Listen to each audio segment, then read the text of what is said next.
تمام كده. انا كده ضفت البفتيك اهو، بس هو يعني مش مفكش قوي. ف هقلب بقى في التتبيله كده وهغطيه، وهسيبه بقى في التلاجة يعني مده لا تقل عن ساعتين، ساعتين زمن كده، ونطلعه تاني.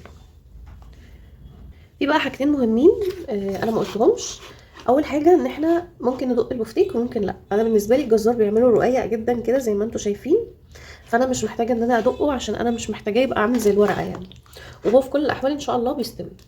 الحاجه التانية، انا ليه ما حطيتش بصل مبشور، او ليه احنا في العموم ما بنحطش بصل مبشور؟ علشان البشر بتاع البصل ده او اللي هي الحبيبات بتاعه البصل بتعمل عازل ما بين طبقه البريدنج البقسماط او الدقيق وبين البانيه او البفتيك، فطبعا ده بيخليها تفك. فاحنا عشان كده بنلجأ للحاجات السايله اللي هي زي كده، والبودر اللي هي ما بتعملش طبقه او عازل بين طبقه البقسماط والبفتيك، فتخليه يفك في الزيت. بس كده انا كده خلصتيه.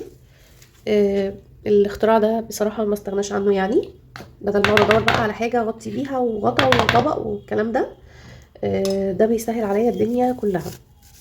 هو رخيص مش غالي، وطبعا بتستعمله كده وبعد كده بنرميه على طول. بس هحطه في التلاجة ساعتين وهرجع لكم واحنا بنعمله.